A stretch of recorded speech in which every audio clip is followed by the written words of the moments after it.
Land, one of the most appreciating assets, remain a very lethal matter. Land-related disputes is existent at individual, family and clan levels, while other conflicts have also taken an ethnic dimension. Population growth and demand for land for cultivation and other human activities have led to increased pressure on available land and competing claims to territory.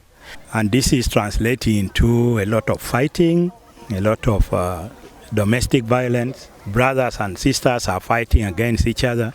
A 2020 report by Hague Institute of Innovation of Law, titled Deep Dive into Land Injustice in Uganda, indicated that 1 in every 4 Ugandans experience land-related injustice, with the vulnerable groups experiencing several consequences.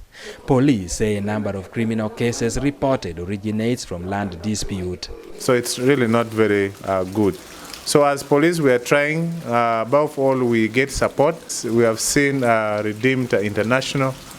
They have come on board and they have been working with us, particularly on issues relating to land, how the widows are suffering, how the children are suffering, and they have been closely working with us in support to getting maybe advocates for these particular people, so that if a case goes to court, they are there to support such a family.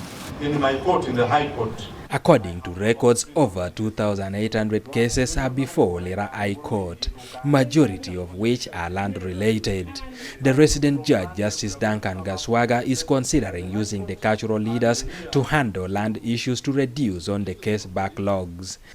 I have already spoken to the concerned authorities, and the Chief Justice will be coming here one of these days. He will come here to interact with these leaders, because we want to train them as mediators. And particularly, we want to target land cases. This comes at a time when the leadership of Inomo clan, one of the most populated clans in Lango, have come out to ban sale of customary lands. The decision is to curtail the improper sale of land for petty reasons, which the clan says is detrimental to development. Some lands are clandestinely sold by youth to buy borders. Others sell to marry and meet burial expenses. There's nothing they gain. Even during the burial, they don't give a decent send off. Should you go behind the law, there is a penalty where you are supposed to pay 500,000, and the leadership must come and take back that land. So this person who buys forfeit. There is no land for sale. All this land are supposed to be leased. But people play around on the ignorance of the youth and some other cultural leaders who need money. And that is what is increasing the high number of street kids, basically in Lira. Because their fathers have sold the land, they were produced in town here, they have nowhere to go, they have nowhere to sleep. The only bad thing they have to do is to result into becoming street kids and street gangs and street boys. And that's why the level of criminality is going high. That is a debatable issue. Legally, whereas I know, customary laws which are aligned to the constitution are acceptable. But this particular issue, it is very difficult. Legal minds have, however, punched holes in this move, but the clans insist the move is constitutional. Because the constitution only says if it is a matrimonial property or custom or family land, the constitution only requires that a spouse must consent. Does it require the clan to what? To consent. As far as the Constitutional Land Act is concerned, it is willing buyer, willing seller. We don't allow. No, there is no customary land, I would repeat. There is no customary land for sale. You only hire or lease the land from the clan. I dug where my grandfather dug and left it to my father. Now my father is 92 years. He cannot dig. All that land he has been digging is for me. After me, my children will go and cultivate. After my children, so the offspring, it's generation to generation. There is no customary land for sale, no.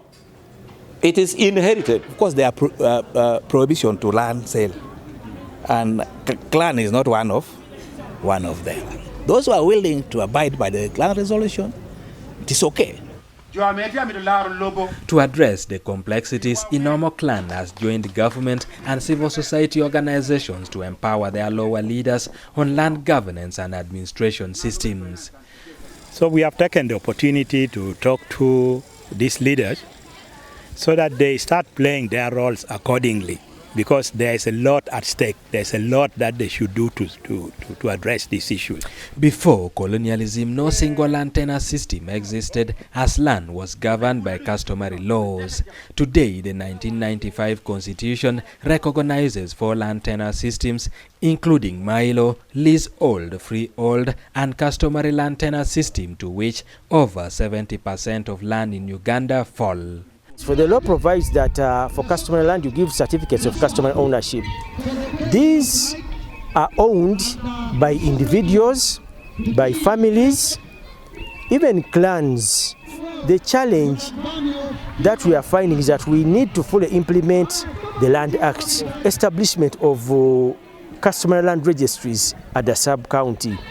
And as we speak now, these are not yet constructed in all sub-counties. We have constructed model sub-counties in Apache district for Lango. It is in Apache, Ibuje, and Chegere. And these are the models. They have cost government 75 million. With the land contributing more criminal cases and overwhelming case backlogs in the courts, it is only prudent to galvanize synergies towards a fast and fair resolution mechanism to deal with the social problem that creates cycles of distrust and violence. Ediolwa, UBC News.